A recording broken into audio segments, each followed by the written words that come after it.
2014년 12월 4일 새벽 수원 팔달구 팔달산 등산로 어둠이 채 거치지 않은 길가에 검은 비닐봉투 하나가 눈에 들어왔습니다. 평범한 쓰레기 같았죠. 그런데 틈 사이로 보인 건 인간의 흔적이었습니다. 신고가 접수되고 즉시 현장은 봉쇄되었죠. 이 순간부터 수사는 누군가의 마지막 하루를 되감기 시작합니다. 이 사건은 시간을 거슬러 11월 26일 밤 이곳은 수원 팔달구의 다세대 주택 어느 방입니다. 좁은 공간에서 한 남녀의 팽팽한 신경전이 펼쳐지고 짧은 말다툼으로 시작된 일이 폭력으로 번집니다. 소나기가 목을 죄는 순간 곧 그녀의 생명은 멈춥니다. 교살입니다. 이후 이틀 남짓 방 안에서는 같은 동작이 반복됩니다. 분할, 세척, 그리고 포장, 비닐과 테이프, 절단 도구와 세정제. 이것들의 사용 목적은 간단했죠. 흔적을 나눠버리고 시간이 흐르길 기다리는 것. 범인은 그렇게 결심합니다. 모든 시체를 토막내어 결국 유기하는 것이었죠. 그렇게 시간이 흘러 첫 봉투가 발견된 2014년 12월 4일 팔달산에서 경찰은 즉시 주변 수색을 확대하고 등산로의 진입 동선과 야간 가시성을 체크합니다. 일주일이 더 지나 수원천 일대에서 추가 봉투들이 나왔죠. 경찰은 즉각 수사본부를 꾸렸고 시체가 발견된 곳마다 지도 위좌표를 찍기 시작했습니다.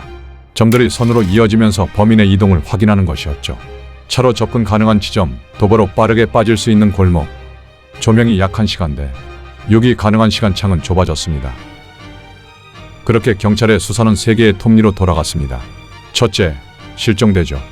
최근 접수된 성인 남성 실종 기록과 신체 특징을 맞대봅니다. 둘째, 영상 추적. 팔달산, 수원천 그리고 두 지점을 잇는 도로와 골목의 CCTV를 시간대로 이어 붙였죠. 셋째, 통신 데이터. 기지국 접속 기록에서 유기 가능 시간대의 신호를 모아 히트맵을 만들었습니다. 여기에 생활용품 구매 로고, 즉 비닐 테이프 세정제 결제 내역과 매장 위치를 같은 타임라인에 올리는 순간 흐릿했던 윤곽이 하나의 경로로 수렴하게 되었죠. 돈, 시간, 카메라. 이 세 축이 사건의 시계를 맞춰 나갔습니다. 경찰은 여기에 부족한 심증을 얻기 위해 주변의 짧은 증언들로 보강해 나갔죠. 그중 피해자의 한 지인이 말했습니다. 얼마 전에 그 친구를 만났을 때 최근에는 그 남자와 요즘 연락이 뜸했고 사이가 좋지 않다고 했었어요. 이웃은 기억합니다. 그날 밤 무슨 소란이 있었다는 말이 돌았다고 했죠. 가해자를 아는 사람은 덧붙입니다. 말수가 적고 일은 불규칙했어요. 그래도 겉으로는 흔한 사람처럼 보였어요. 안에서 무슨 일이 벌어졌는지는 아무도 모릅니다. 이 짧은 문장들이 수사의 빈칸을 채웁니다. 결정적 전환은 겹침에서 나왔습니다. 특정 인물의 심야 이동이 CCTV에 고스란히 남아 있었죠. 같은 시간대에 비닐과 테이프가 결제되었고 기지국 신호는 그 시간과 장소를 다시 확인해 주었습니다. 그리고 마지막 고리, 미세 증거가 발견되었죠. 절단면에는 톱니 간격과 날폭, 절삭결이 남아 도구군을 좁혀주고 테이프의 레진 성분과 포장재의 섬유 미세표는 제품군과 구매처를 확인할 수 있었습니다. 봉투 표면의 토사와 식물표는 유기 지점의 토양을 확인시켜 주었죠. 현장, 유기 지점, 그리고 한 사람의 주거지. 세 곳에서 나온 물질이 같은 계열로 묶이는 순간 의심은 특정이 되었습니다. 이러한 증거를 바탕으로 경찰에게 압수수색 영장이 발부됩니다. 곧장 경찰은 범인의 집으로 달려갔고 문이 열리자 욕실 배수구의 잔여물, 칼과 도마의 미세 스크래치, 세정제의 잔향이 체증됩니다.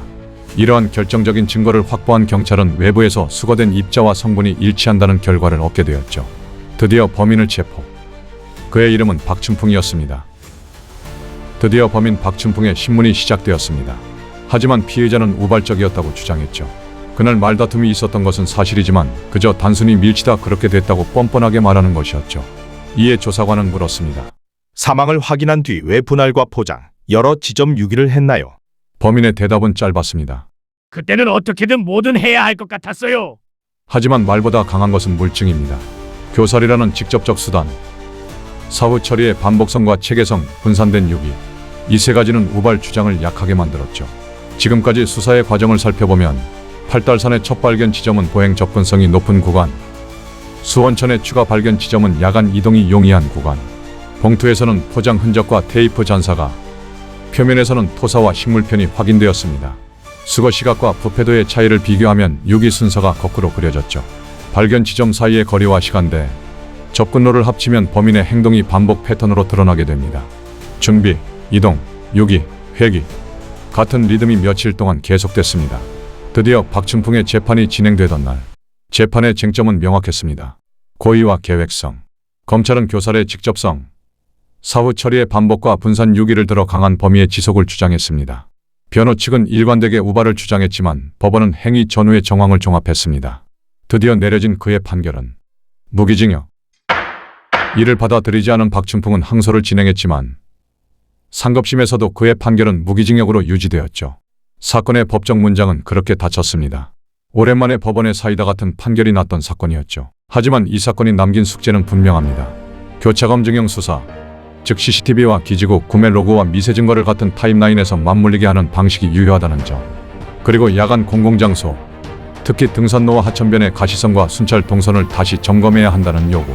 마지막으로 관계 갈등이 길어질 때 더 빠르게 상담과 신고로 연결될 수 있는 통로가 필요하다는 현실입니다. 오늘 이야기, 여러분은 어떻게 들으셨나요?